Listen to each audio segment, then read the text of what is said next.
जय हिंद। आप सभी का स्वागत है लक्ष्य एजुकेशन के इस यूट्यूब चैनल पे। तो देखिए, हम लोग जो है कोशिका की चर्चा कर रहे थे और कोशिका में जो है हम लोगों ने कोशिका के सारे अंगों के बारे में पढ़ चुका था। और उसके बाद जो है हम लोगों ने फिर ये आगे क्लास में यह देखे थे कि जो ये जो है कोशिका, इसके टाइप्स कौन कौन से होते हैं, उसकी चर्चा करना बाकी रह गया था क्योंकि वीडियो ज़्यादा लंबी हो गई थी। 27 मिनट का लगभग वो वीडियो था। तो हमें लगा कि ज़्यादा लंबा क्लास को करना ठीक नहीं है, इसलिए जो है हमने क्या किया कि उस चीज़ को हम कहें कि आगे वाले क्लास में हम बताएंगे। तो देखिए, आज की क्लास में वही बताना है कि टाइप्स ऑफ सेल, सेल के प्रकार क्या है। तो पहले देखिए, सेल जो होता है ये क्या है। तो सेल की टाइप्स की बात करेंगे ना, टाइप्स ऑफ सेल, कोशिका के प्रकार।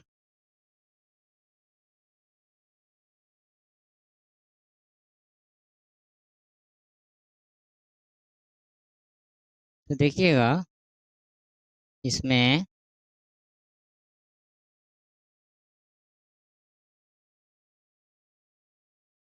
देखिए अगर आप लोग कोशिका की बात करिएगा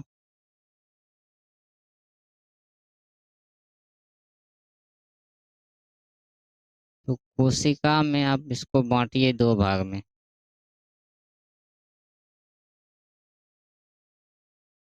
क्या करेंगे, पहले इसको दो भाग में बांटेंगे। किस आधार पर? उत्पत्ति के आधार पे। देखिए, उत्पत्ति के आधार पे दो प्रकार का होगा। एक को हम कहेंगे प्रोकैरियोटिक, प्रोकैरियोटिक, और दूसरा को कहेंगे यूकैरियोटिक।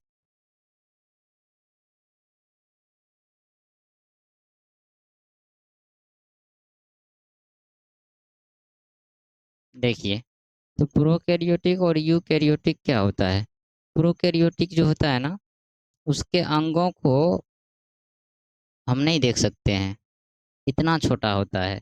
दूसरी बात है, उसमें सारे अंग विकसित नहीं होते हैं और यूकैरियोटिक में विकसित होते हैं। तो देखिएगा, इसको कैसे याद रखेंगे। प्रोकैरियोटिक में आता क्या है, पहले ये समझिए। प्रोकैरियोटिक में जो है बैक्टीरिया हो गया, वायरस हो गया, नील हरित शैवाल हो गया, ये सब चीज़ आते हैं। और इसमें इसका जो कोशिका का अंग होता है वो पूरा का पूरा डेवलप नहीं होता है, मतलब विकसित पूर्ण रूप से नहीं होता है। आप उसमें नहीं कह पाएंगे कौन कौन सा अंग है, क्योंकि वो इतना छोटा होता है कि उसको हम लोग देख ही नहीं पाएंगे। जैसे हो गया, आप कहिएगा कोरोना। कोरोना का बात कर लेते हैं। तो कोरोना जो है, कोरोना का एक उसमें प्रोकैरियोटिक था। वो उसको यूकैरियोटिक सेल नहीं कहेंगे। यूकैरियोटिक सेल में हम लोग आते हैं, जीव जंतु आते हैं, पेड़ पौधा आते हैं। ठीक है। तो देखिए, तो प्रोकैरियोटिक और यूकैरियोटिक में बस इतना सा अंतर समझना है आप लोगों को कि प्रोकैरियोटिक अविकसित सेल है, डेवलप नहीं होता है ये। लेकिन यूकैरियोटिक पूर्ण रूप से डेवलप होता है। उसके जो है क्या होते हैं, कोशिका के अंग जो हैं, सारे के सारे अंग डेवलप होते हैं, विकसित अंग होते हैं, बड़े होते हैं। उसमें हम लोग उसको देख पाएंगे, लेकिन प्रोकैरियोटिक में नहीं देख पाएंगे। यूकैरियोटिक में हम लोग उसको देख पाएंगे। ठीक है, तो ये चीज़ है। अब प्रोकैरियोटिक में वायरस शैवाल बहुत छोटे छोटे जीव आते हैं। तो देखिएगा कि प्रोकैरियोटिक और यूकैरियोटिक, तो प्रोकैरियोटिक में आपको क्या हो गया, वायरस हो गया, कोई भी वायरस, बैक्टीरिया हो गया,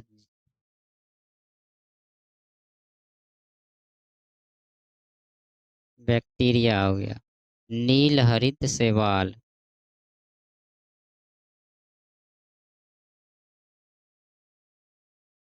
ये सब चीज़ हो जाएंगे किसमें, कहिएगा प्रोकैरियोटिक में। ठीक है। देखिए, अब यूकैरियोटिक में देखिएगा, यूकैरियोटिक में हम लोग आते हैं। कैसे याद रखिएगा कि मानव कौन सा कैरियोटिक है, प्रोकैरियोटिक की यूकैरियोटिक। तो देखिए, यू मीन्स होता है आप, है ना। यू मीन्स क्या होता है, आप होता है। तो आप हम लोग को ही ना कहेंगे। अब शैवाल बैक्टीरिया को थोड़ी कहेंगे आप इधर आइए, वो उसको तो चाहेंगे कि वो दूरे रहे।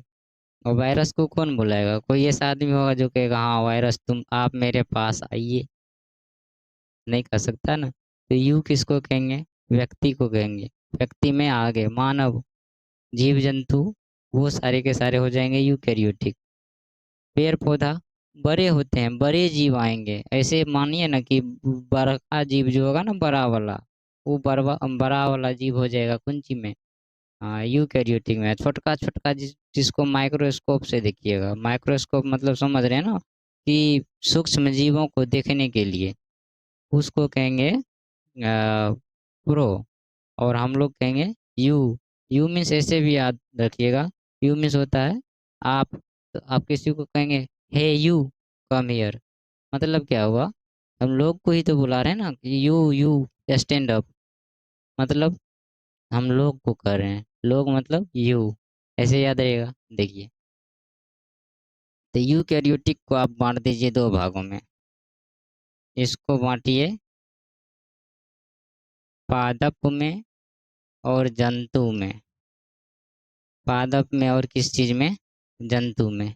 ठीक है, तो अब पादप में क्या हो जाएगा, पेड़ पौधा, सब जितने भी पेड़ पौधे हैं किस में हो जाएंगे, प्लांट के अंतर्गत आ जाएंगे, पादप सेल में आ जाएंगे। और हम यहाँ कहेंगे जंतु में, जंतु में क्या सब हो जाएगा, तो ध्यान रखिएगा, जंतु में क्या हो जाएगा, मानव हो जाएगा, पक्षी हो जाएगा, कोई भी जानवर हो जाएगा, वो हो जाएगा किसमें, कहिएगा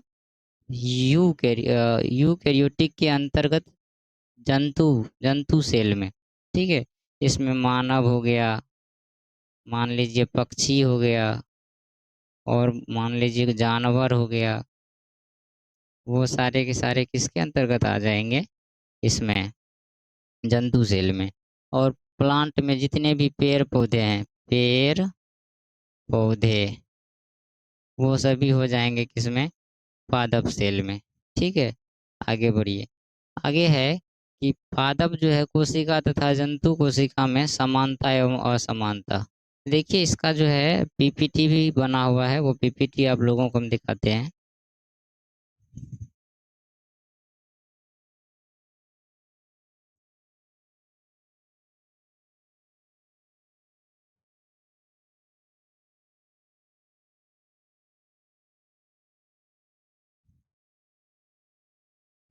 देखिए इसका पीपीटी आप लोग देखिए, जो हम डायग्राम वहाँ पे बनाए हैं ना, वही डायग्राम है। ये पीपीटी है, ये पीपीटी आप लोग को जो है मिलेगा, कहाँ मिलेगा, तो डिस्क्रिप्शन में हम टेलीग्राम का लिंक देंगे। ये पूरा का पूरा पीपीटी कंप्लीट पीडीएफ के रूप में आप लोगों को मिल जाएगा। तो आप लोग वहाँ से उसको बढ़िया से देख लीजिएगा। यहाँ पे लिखने का मेरा मतलब पहले ये था कि कुछ चीज़ों को एक्सप्लेन कर सके बढ़िया से, ताकि क्या हो, वो जो है चीज़ें को बताने में थोड़ा सा कम समय लगे, और इसलिए। ठीक है, तो देखिएगा यहाँ पे डायग्राम में दिख रहा होगा आप लोगों को, हालांकि हम नहीं दिख रहे होंगे, इधर आएंगे तब दिखेंगे। इधर हम छुप छुप जाते हैं क्योंकि ये पीपीटी है, तो फिर वो साइड में लगा हुआ है, हम वहाँ स्क्रीन पे देख लेते हैं। देखिएगा वहाँ कोशिका है, उसका वर्गीकरण देखिए, प्रोकैरियोटिक और यूकैरियोटिक में। आगे देखिए, प्रोकैरियोटिक में हम लिखे हैं बैक्टीरिया, वायरस, शैवाल, ये सब किस में है, प्रोकैरियोटिक में। यूकैरियोटिक में देखिए, इसको भी दो भाग में बांटे हैं। एक में आपको दिख रहा होगा पादप है, दूसरे में क्या दिख रहा है, जंतु।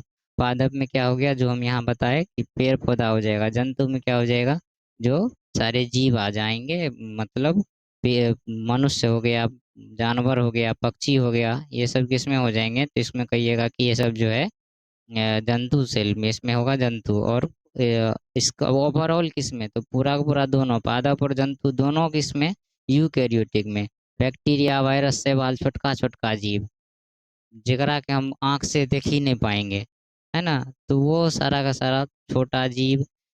दूसरी बात है, देख भी पाएंगे माइक्रोस्कोप से, हालांकि माइक्रो यूकैरियोटिक को भी यू माइक्रोस्कोप से देखेंगे, बट माइक्रोस्कोप से देखने के बाद यूकैरियोटिक में हम कह देंगे ई है माइटोकॉन्ड्रिया, ई है लाइसोसोम, ई है राइबोसोम, ये है अंतःप्रद्रवी जलिका, ये है सेंट्रोसोम, ये है ईआर, है ना। उसके बाद ये हो गया वैक्यूल्स, ये हो गया केंद्रक। ये सारे चीज जो है क्या कहेंगे, ये हो जाएगा क्या चीज, यूकैरियोटिक, क्योंकि उसके सारे अंगों को देख पाएंगे। अंगों को देख क्यों पाएंगे, तो ध्यान रखिएगा, अंगों को देख इसलिए पाएंगे कि ये जो है विकसित होते हैं, इसके अंग बड़े होते हैं। और उसको नहीं देख पाएंगे, इसलिए नहीं देख पाएंगे कि इतना छोटका छोटका होता है, लेकिन बड़ा खतरनाक है। देखिए वायरस, है तो प्रोकैरियोटिक, लेकिन कोरोना का बात कर रही है कि कोरोना जो है उसमें जनन कितना तेजी से होता था। देखते थे ना कि आज कोरोना इतना बढ़ गया, कल इतना बढ़ गया, रीजन क्या था? वो अपना जनन एकदम तेजी से धराधर धराधर धराधर करते जाता था। मतलब उसमें जनन, हाँ कहने के लिए देखिए कह सकते हैं छोटका चीज है, ठीक है, लेकिन वो बड़ा छोटका चीज ज्यादा खतरनाक होता है। इस बात को थोड़ा सा आप लोग अपने लाइफ में भी देखिएगा, जो छोटका चीज होता है अक्सर वो ज्यादा खतरनाक होता है। हम इस चीज को अनुभव किए हैं। जो ज्यादा छोटा भी चीज रहे ना, कोई क्वेश्चनों अगर छोटा है तो इतना खतरनाक होता है कि दिमाग हिला के रख देता है। तो वही चीज से आप कोई भी छोटका चीज देखिए, टेर टार कुछ ना कुछ उसमें रहबे करेगा, इतना खत्म होता है।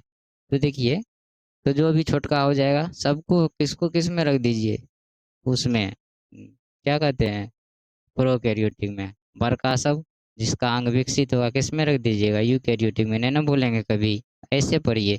पढ़ने के लिए कभी माइंड में ये चीज़ नहीं सोच के रखिए कि हम पढ़ रहे हैं। और खास करके मेरे क्लास में या फिर अगर हम मेरा वीडियो आप देख रहे हैं तो दिमाग में एकदम बर्डन हटा दीजिए, फ्री माइंड से पढ़िए।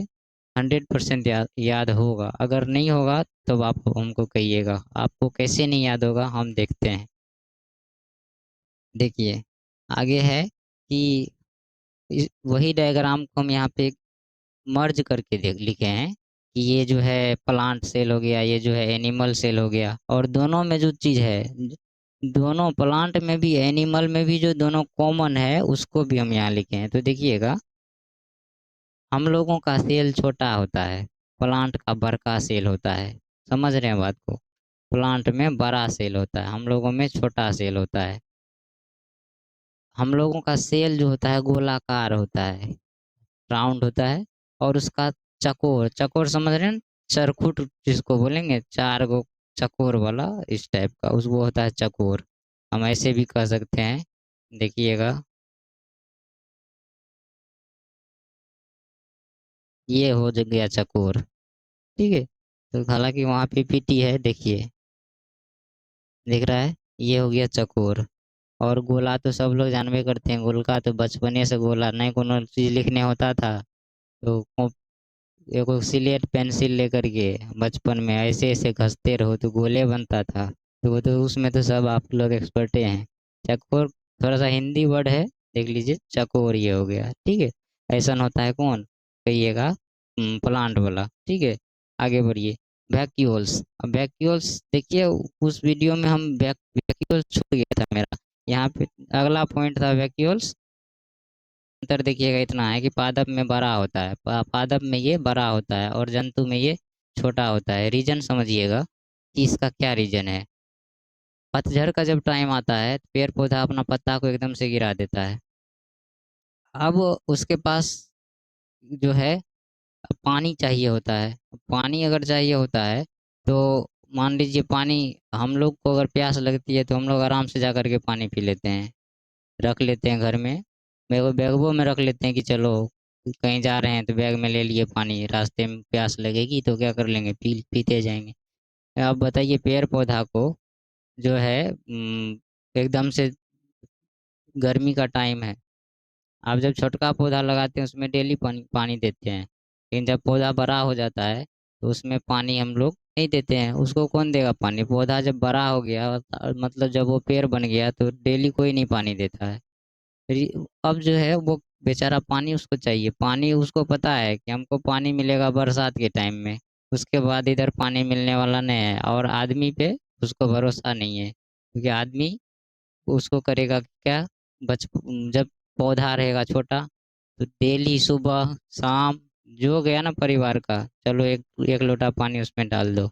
लेकिन जब वही पेड़ बड़ा हो जाता है, जब वो पौधा, तो फिर उसको कोई देखता भी नहीं है कि उसमें पानी है कि नहीं है। तो इस चीज़ से बचने के लिए पेड़ जो है उसके पास वैक्यूल्स बड़ा होता है और पानी को स्टोर करके रख लेता है, ताकि हमें, उसको पता है कि आने वाला टाइम में जो है गर्मी होगा और गर्मी में हमको तो पानी मिलेगा नहीं और लोग कोई देगा नहीं। तो इससे बढ़िया कि हम पहले स्टोर करके रखें और उसमें से निकाल निकाल के क्या करें, अपना काम करें। उस चीज़ के लिए तो याद रखिएगा वैक्यूल्स वही है। वैक्यूल्स छूट गया था कोशिका के अंग में, तो वैक्यूल्स को आप लोग समझ लीजिएगा कुछ नहीं है, यह क्या करता है, पानी को स्टोर करके रखता है। हम लोग में भी होता है और उसमें भी होता है, किसमें, पेड़ पौधा में। हम लोग में छोटका होता है, क्योंकि हम लोग को तो जब प्यास लगे तो हम आराम से जा करके क्या कर लेंगे, पानी पी लेंगे, लेकिन पेड़ पौधा में ऐसा सिस्टम नहीं है। उसे उसे तो पता है कि जब हमें ज़रूरत होगी तो हमें खुद से ही सहारा लेना है, हमें तो पानी मिलेगा नहीं। ठीक है, तो देखिएगा, इस यही है वैक्यूल्स, और वैक्यूल्स में ज़्यादा कुछ सोचना नहीं है। तो यहाँ पे लिखे हैं वैक्यूल्स जो है, यहाँ पे इसमें छोटा होता है, किसमें, देखिए, एनिमल में है ना, एनिमल में। और इसमें वैक्यूल्स बड़ा होता है, किसमें, तो कहेंगे प्लांट में। और राउंड तो बता ही दिए, इसका एनिमल में गोल कोशिका होता है, और प्लांट में क्या होता है, चकोर, बता दिए चकोर कैसा होता है। अब देखिए दोनों में कॉमन चीज, झिल्ली, कोशिका झिल्ली, याद करिए पहली क्लास में बताए थे हम लोग, कोशिका झिल्ली और कोशिका भित्ति। कोशिका झिल्ली जो होता है दोनों में होता है, प्लांट में भी एनिमल में, बट भित्ति जो है इसमें होता है, कहिएगा कोशिका भित्ति जो है सिर्फ उसमें होगा, एनी नहीं, पौधा में। पौधा में क्या होगा, क्या चीज़ हो जाएगा, तो कहेंगे इसमें कोशिका भित्ति होगा। लेकिन दोनों का अगर हम कॉमन की बात करें ना, तो यहाँ अगर आप लोग रीजनिंग की बात करिएगा, तो रीजनिंग में हम लोग बनाते हैं कि ये है और ये दूसरा है, और एक रहेगा कि ये तीनों इसमें है। तो उस टाइप का चीज़ है कि जो ये दोनों में है ना, उसको कॉमन कहेंगे। कॉमन का मतलब ये होता है जो दोनों में है। तो झिल्ली दोनों में होता है, माइटोकॉन्ड्रिया दोनों में होता है, राइबोसोम दोनों में होता है, ईआर दोनों में होता है, गोल्जी बॉडी दोनों में होता है, सेंट्रोसोम दोनों में। आगे बढ़िएगा। सें- केंद्रक दोनों में होता है। आगे बढ़ते हैं। आगे देखिएगा कि हम लोग जो हैं अब आ जाएंगे किस पे, प्रोकैरियोटिक और यूकैरियोटिक में अंतर देख लेते हैं। तो वैसे तो हम बता ही दिए, लेकिन डायग्राम में भी आप लोग देखिए, डायग्राम में क्या है, इसको थोड़ा सा हाइड कर देते हैं। देखिए डायग्राम आप लोगों को दिख रहा होगा, ये है प्रोकैरियोटिक, ये है प्रोकैरियोटिक, और ये है यूकैरियोटिक। ठीक है, यूकैरियोटिक में हम लोग और पेड़ पौधा आ जाएंगे। ठीक है, देखिए अब आता है प्रोकैरियोटिक। याद करने का जरूरत है, प्रोकैरियोटिक छोटा होगा कि बड़ा, अरे छोटा होगा तब ना उसको हम लोग जो है अंग को नहीं देख पाएंगे। तो छोटका होबे करता है, वायरस हो, बैक्टीरिया हो, शैवाल हो, कुछ भी हो, वो सारे के सारे छोटके होता है। और छोटका होता है तो वो उसका सेलो क्या होगा, छोटके होगा। आप लोग कहिएगा कि मान लेते हैं हमारे पास जो है बाइक है, अब बाइक का टायर तो छोटके ना होगा, किसके से, ट्रैक्टर से। तो वही बात है, तो जब ये वायरस बैक्टीरिया है, ये छोटका है, तो इसका कोशिका भी छोटका होगा। ऐसा नहीं है कि इसका बड़का होगा। आप कहिएगा कि हम जो है क्या करें, मोटरसाइकिल में जो है ट्रैक्टर का टायर लगा दे, उसी से चलाएं, तो होगा जी तो ऐसा संभव नहीं है। तो हम ऐसे याद रखेंगे, छोटका जो है तो उसका अंग भी छोटका है। तो ध्यान रखिए, छोटा जो है प्रोकैरियोटिक, तो इसका जो है कोशिका भी छोटा है। और यूकैरियोटिक में बड़े जीव जंतु आते हैं, तो वो हो जाएगा बड़ा वाला, तो उसका हो जाएगा बड़ा। आगे बढ़िएगा। न्यूक्लियस दोनों में होगा, केंद्रक दोनों में होगा, अंतर यही हो जाएगा, इसके केंद्रक में ऊपर से कवर होगा, किसमें, जंतु वाला में, मतलब यूकैरियोटिक वाला में। देखिए ना यहाँ पे कवर लगा है ना, यहाँ गोला लगा दिए हैं, जिससे पता चल रहा है कि इसका कवर है। और इसका कवर नहीं है, एकदम वैसे खुला हुआ है ये। तो जब खुला हुआ है तो न्यूक्लियस के अंदर में तो डीएनए पाया जाता है, आप लोग को पता है। जब न्यूक्लियस के अंदर डीएनए है तो दोनों में डीएनए है, यहाँ कॉमन ओवर देखिए, दोनों में डीएनए है। अब जब दोनों में डीएनए है, एगो ये खुले है, एकदम उघारे है। तब बताइए, जब कोई चीज खुला हुआ है तो उसके अंदर में कुछ डीएनए भरा हुआ है, तो चिड़ियाया रहेगा ना इधर उधर, पूरा कोशिका में डीएनए उधर से उधर टहलते रहता है। केकरा में, तो कहिएगा ई बैक्टीरिया वाला में, मतलब प्रो वाला में। और यू वाला में तो पूरा व्यवस्थित केंद्रक होता है बड़का सा, उसके अंदर डीएनए होता है, पैकिंग किया हुआ रहता है ना आराम से उसमें, केंद्रक में। तो हम कहेंगे उसके केंद्रक के ऊपर में कवर पाया जाता है। और इसमें कहिएगा किसमें, प्रोकैरियोटिक वाला में, इसके केंद्रक के ऊपर में कवर नहीं होता है, एकदम ऐसे रहता है खुला हुआ। ठीक है, आगे बढ़िए। आगे देखिएगा, कि ऊर्जा ऊर्जा किससे मिलता है, तो प्रोकैरियोटिक में ऊर्जा जो है जीव द्रव में हम बात करेंगे मीजोसोम से मिलता है। और देखिएगा उसमें हम लोगों में ऊर्जा मिलता है किस चीज़ से, तो कहिएगा माइटोकॉन्ड्रिया से। पीछे पढ़ चुके हैं माइटोकॉन्ड्रिया और के बारे में, तो पीछे क्लास को थोड़ा सा याद रखिएगा। फिर आता है कि दोनों में कॉमन क्या होता है, देख लीजिए कॉमन पार्ट दोनों में कॉमन हो जाएगा, डीएनए हो जाएगा, जीव द्रव हो जाएगा, झिल्ली हो जाएगा अर्थात कोशिका झिल्ली हो जाएगा, और कोशिका भित्ति हो जाएगा। अब आता है सीलिया हो जाएगा, फ्लैजेला हो जाएगा, ये सारे चीज़ जो है कॉमन हो जाएंगे किसमें, दोनों में, प्रोकैरियोटिक में भी और यूकैरियोटिक में भी। तो ध्यान रख। तो ये था कुछ बेसिक सी बात की सेल कितने प्रकार के होते हैं और उस प्रकार के अंतर्गत कौन कौन से जीव आते हैं, हम लोग किस में आते हैं, पेड़ पौधा किस में आते हैं, बैक्टीरिया वायरस किस में आते हैं, ये सारे चीज़ था। तो बेसिकली आज का क्लास हम जो है यहीं पे रोकेंगे, कल इस आगे की क्लास में देखेंगे। यहाँ पे आया है डीएनए आरएनए, उस डीएनए आरएनए की चर्चा करेंगे। दूसरी बात है और जो है आगे की जो टॉपिक होगा ना उसको हम लोग क्या करेंगे आगे की क्लास में देखेंगे। आज हम लोग यहीं तक क्लास को रोक के रखेंगे, मिलेंगे आप लोगों से कल के क्लास में। तो अगर वीडियो आप लोगों को अच्छी लगी हो तो आप लोग क्या करिएगा, हमारे चैनल को सब्सक्राइब कर दीजिए और बढ़िया से कमेंट कर दीजिएगा, ताकि आगे की वीडियो के लिए थोड़ी सी मोटिवेशन मिल सके। तो मिलते हैं कल के क्लास में, ठीक है दोस्तों, जय हिंद।